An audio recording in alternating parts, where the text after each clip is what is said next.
All right, we're here with Asan giving some Task 2 and Task 1 feedback. I'm going to post this up on YouTube so that other people can see it as well, and maybe you can learn a little something from my corrections here. So first of all, I'm going to go through and just check all of the grammar, fix any grammar or vocabulary mistakes. I'll try to speed up the video so you don't have to sit through the whole thing. All right, here we go.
Okay, so looking at the essay as a whole, just from a grammar perspective, we can see a couple of problems that you should really try to avoid.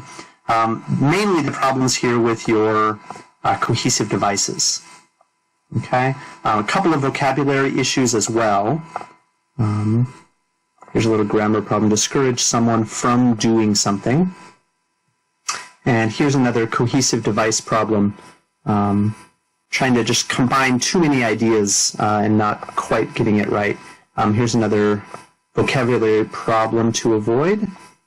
And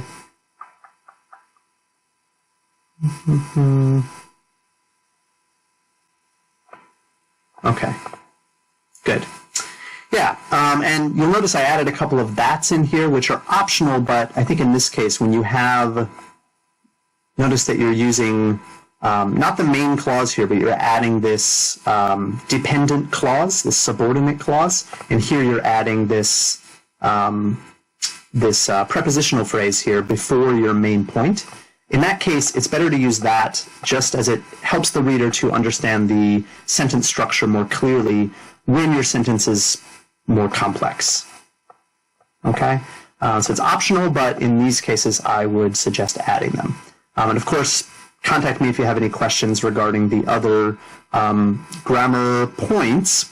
Now, looking at your score here, you're going to get pretty high scores in task achievement and coherence and cohesion. You did a really, really good job balancing the stance and discussion. Okay, so you've discussed both sides. Okay, we've got a paragraph here explaining why some people think, you know, every criminal should be put in jail, right? And then a paragraph here explaining your opinion, disagreeing with this idea and saying some people deserve a second chance, right? A chance to work and acquire new skills so that they can become respectable citizens of the country again. Okay, so you did a great job with that, kind of explaining the other side in fairly light terms. And I was a little bit worried about this. Giving punishment to such people is very important. Okay, because you didn't say some people say. However, your idea does not really disagree with this. You think, yeah, giving punishment to people is important, but maybe not imprisonment. Okay, that might be a step too far. Okay, so really, really good job with that. Notice that I changed this just a bit, again, to be a little lighter. Culprits are unpredictable. All of them?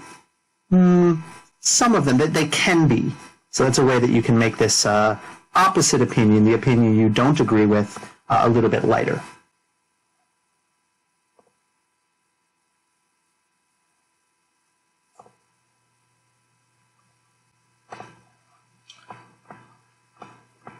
Give me 1 second here. I'm just changing my microphone here. This should be a little clearer now. Sorry about that. Okay. Now moving on here, your cohesion and coherence is really strong. It's just the cohesive device mistakes that I mentioned above. That's going to keep you from getting any higher than a 7 A really strict examiner could even punish you more for that. But the ideas flowed together really well. Grammar and vocabulary, 6 or a 7, I think more likely a 6. Some of the grammar mistakes you were making are a little bit basic. Those cohesive device problems are a bit basic.